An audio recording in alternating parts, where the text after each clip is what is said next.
Humiliated by mom, in front of wealthy guests, to wash dishes. 2-3. My 2-year-old grandpa stopped the dinner to destroy her entire facade. I am Chloe, by the way. I am 25 years old, and for the entirety of my conscious life, I have been under the impression that I am the shadow of the family. Instead, you should avoid being the black sheep, since being a black sheep suggests that you have sufficient presence to cause a disruption. Simply put, I was the noise in the background. At the age of 20, I decided to withdraw from university because the crushing and suffocating fear that I had been carrying in my chest ever since I was a kid led to my complete and total paralysis. I had a hard time getting out of bed. There was no way I could breathe without having the sensation that I was occupying space that I had not earned.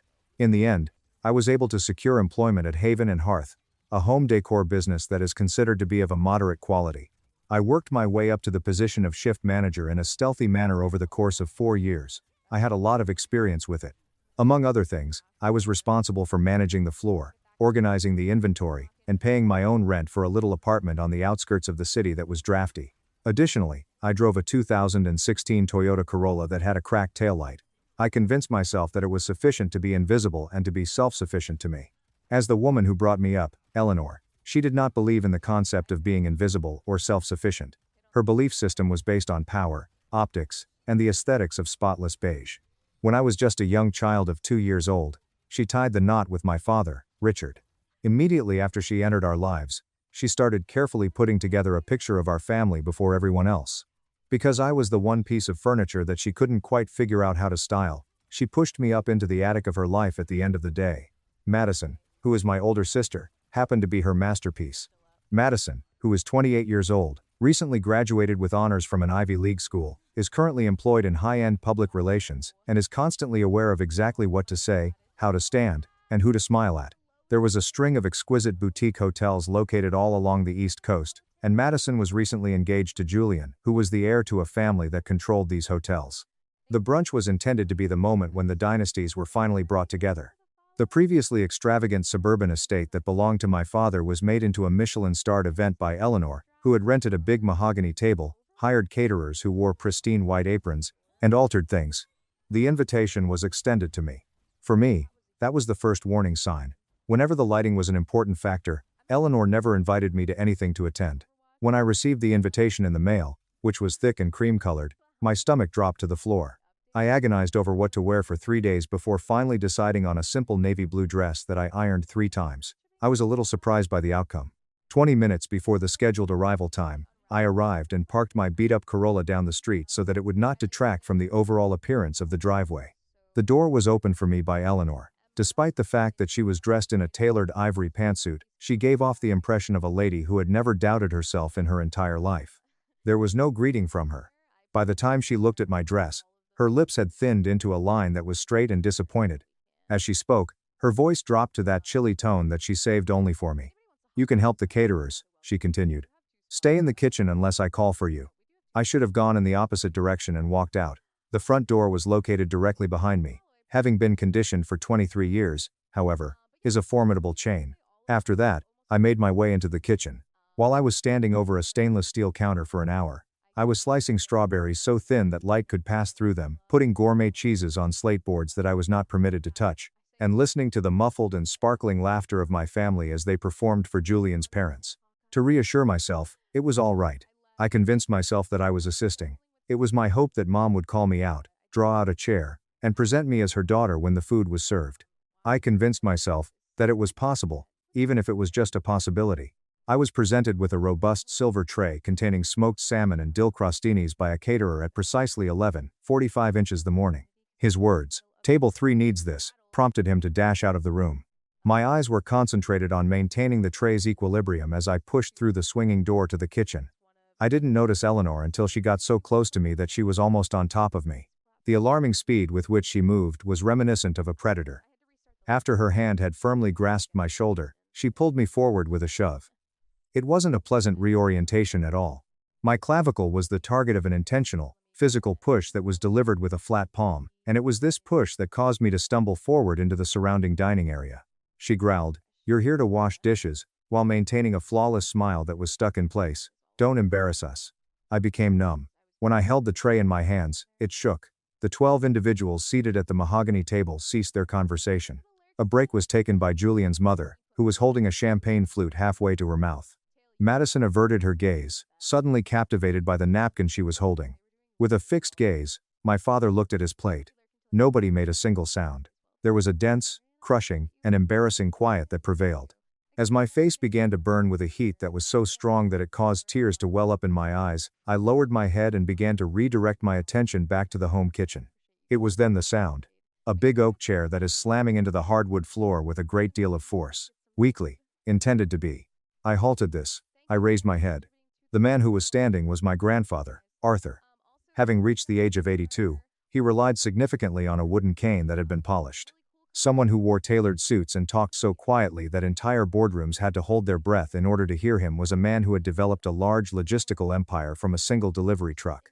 He was a man who had built the empire from the ground up. My life had always been marked by him as a character that was intimidating and remote.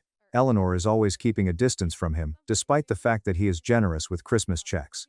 One of his fingers was pointed squarely at Eleanor's face, as he stood there with his left arm extended above his head. His appearance was that of a judge who was about to hand down a sentence of death. "Then I'll eat where she is," he responded. "I'll come." The room was broken by his voice, even though it was not very loud. Suddenly, there was no trace of blood on Eleanor's face. "Arthur, please," she pleaded with a cry of terror that was loud and thin in pitch. "Chloe is just being dramatic," she wanted to help. Grandpa Arthur interrupted her by saying, "I said enough, Eleanor," and he said her name as if it were a bad word that he had scraped off his shoe during the conversation. To look at me, he turned his attention. Something so delicate that it caused my chest to ache took the place of the fury that had been present. "Chloe, sweetheart, lead the way." As I forced my way through the door to the kitchen, my hands were trembling so violently that I had to place the salmon plate on the counter that was closest to me before setting it down. It was only a moment later when the door opened once more, and Grandpa Arthur entered the apartment. After taking a look around the cluttered and scorching kitchen, he stepped onto a low-cost metal stool that was brought to the preparation island and sat down. Putting aside a platter of caviar that had been left behind by a caterer, he stood up. Keeping his composure, he inquired, "Do they have any regular eggs in this place?" My brain was experiencing a short circuit as I glanced at him. I can make you some." I was able to locate a carton of eggs within the workplace refrigerator.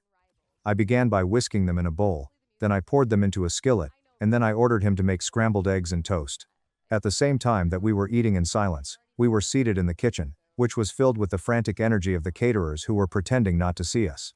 After waiting for a few minutes, he removed his fork from the table and glanced at me. "Why didn't you say anything out there?" he asked.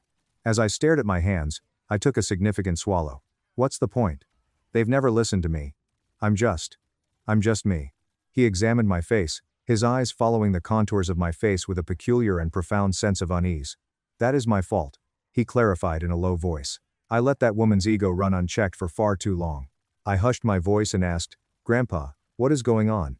He took a slow sip of his coffee and said, "This brunch was a test." As he continued to speak, "I suggested to your father that we have this little get-together. I explicitly told him you needed to be invited. I've been watching Eleanor for years, Chloe. I saw the quiet ways she excluded you, the ways she chipped away at your spirit. But I needed to see it plainly. I needed to see what she would do when the pressure was on, in front of people she desperately wanted to impress." He placed his mug on the ground. "She just failed. Spectacularly." As soon as I had finished processing what he had said, the door to the kitchen suddenly burst open. When it struck the wall, there was a loud crack. The wrath that Eleanor was experiencing caused her chest to heave, and her otherwise immaculate ivory suit to appear unexpectedly rumpled. She was no longer humiliated, rather, she was consumed with rage. As she approached my grandfather, she took a step forward and yelled, "You are humiliating us. You are ruining Madison's day over a girl who doesn't even belong at that table. She's a retail worker who couldn't even finish college. She has no class, no ambition." None of Grandpa Arthur's eyes even blinked. The weight of his body did not change. He did nothing but look at her, with eyes that were as icy as a lake in the winter. "She is the only person in this entire house who has ever done an honest day's work," he added, slowly lowering his voice to a terrifyingly small range. He was sitting across from me, but he refused to look into my eyes. Using a methodical approach, Evelyn presented the facts, which included the falsified signature, the stolen trust, and the phony adoption. My dad sat there in complete and utter silence. He did not let out a gasp. The man did not yell. He couldn't take his eyes off the table. 2. My question was, "Did you know?" There was no anger in my voice. Simply put, it was broken. At long last, he raised his head. Both of his eyes were crimson.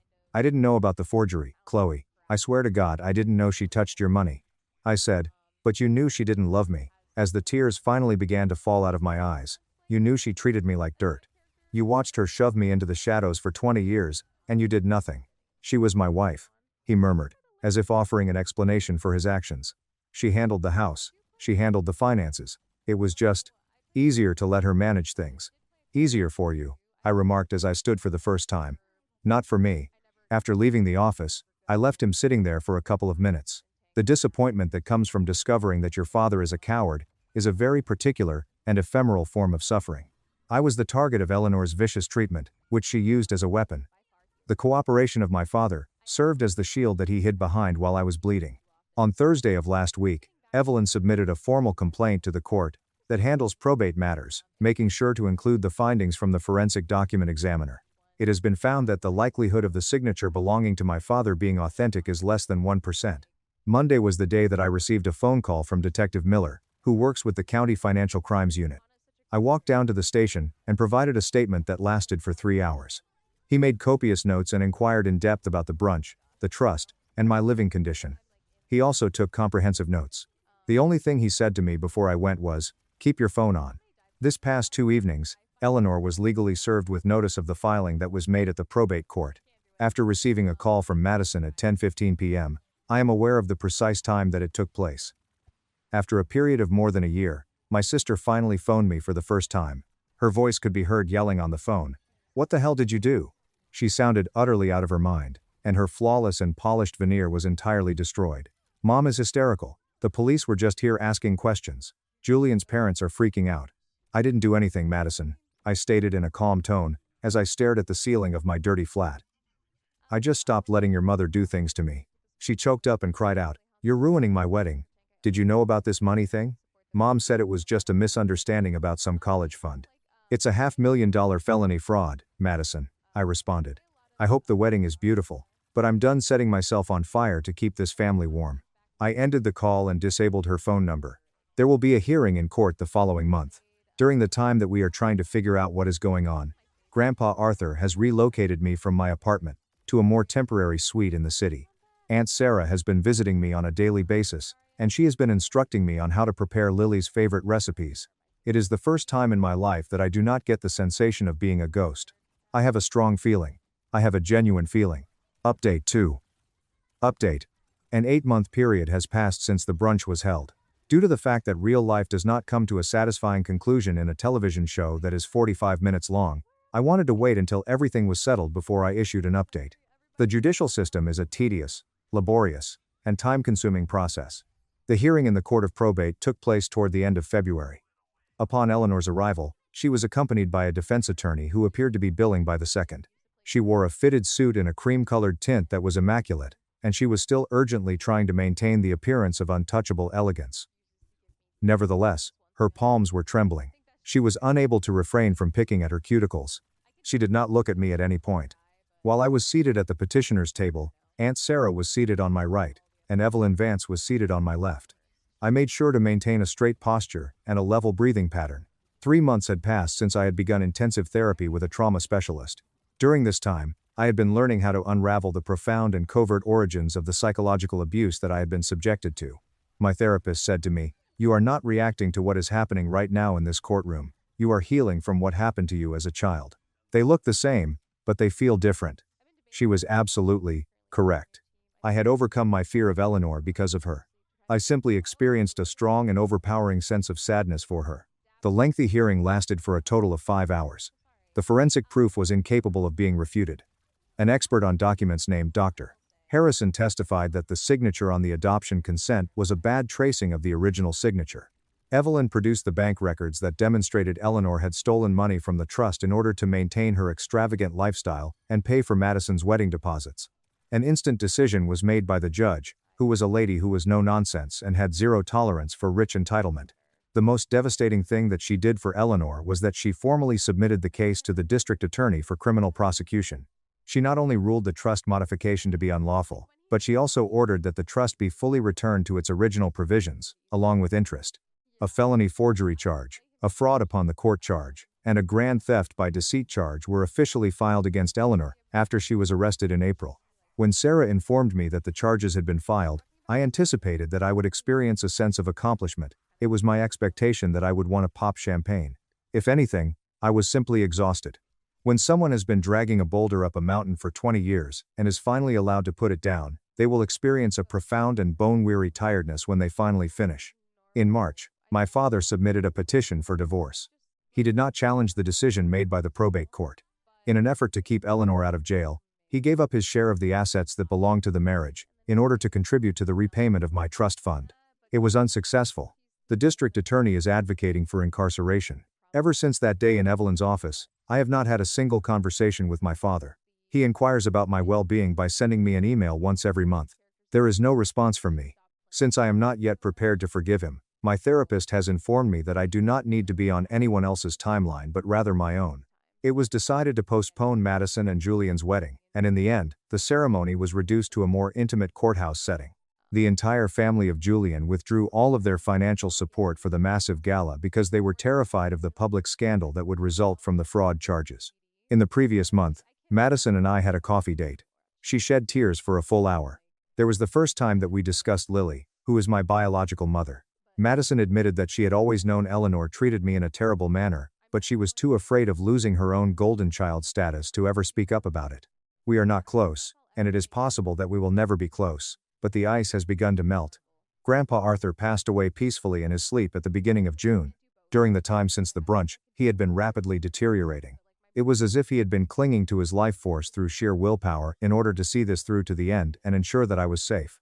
At the moment that he took his last breath, my Aunt Sarah and I were holding his hands closely.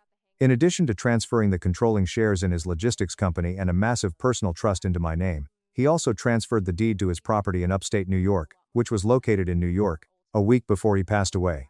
You never needed my money to be worthy, Chloe. You were always enough. I just wanted you to have the world anyway. He looked at me from his hospital bed, squeezed my hand with the last bit of strength he had, and said, I just wanted you to have the world anyway. In the month of July, I relocated to the cabin in the state of New York's upstate region. A mega mansion is not what it is. The house is a stunning and well-designed timber-framed structure that is situated on 40 acres of dense forest and a private lake. There are enormous windows, a porch that goes all the way around, and a kitchen that is flooded with natural light. I am still employed by Haven and Hearth, but my current role is that of a contractor for remote logistics. The corporate office was in desperate need of an operational insight, and it turned out that I had gained it by quietly managing inventory and supply chains on the floor for a period of 5 years. Every weekend, Aunt Sarah comes to say hello. This is a group effort. Whenever she talks about Lily, she tells me stories about how she used to snort when she laughed, how she was unable to keep a houseplant alive, and how she cherished thunderstorms. As I slowly piece together a mental mosaic of the mother I was deprived of, I am slowly collecting the pieces of the mother I was robbed of. In addition, I was able to locate the daughter of the notary, who was the one who had sent the anonymous text message. I was able to thank her after we had lunch together. She told me that her act of bravery, which consisted of her decision to hit send on a text message to a complete stranger, had literally saved my life. She broke down in tears and revealed to me that her mother had been feeling guilty for years about taking Eleanor's money, but she hesitated to come forward because she was afraid of Eleanor's legal team. The wooden cane that belonged to Grandpa Arthur is currently positioned in the corner of my living room, leaning against the stone fireplace. Sarah brought it to me after she had finished cleaning out his estate, even though I had not asked for it. It's nothing more than a piece of wood that has been polished. I can hear the sound of it scraping across that mahogany floor every time I look at it, but I can't help but smile. I see a man who is 82 years old standing to his feet in a room full of cowards, pointing his finger, and selecting me as his target. I was told that I was a burden for a period of 23 years. It was explained to me that my job was to do the dishes and to remain in the background. On the other hand, I made it through. It was a good deed. At this very moment, as I sit on my porch and take in the view of the lake, I am drinking coffee from a mug that is mine, I am living in a house that is mine, and I am finally living a life that is mine.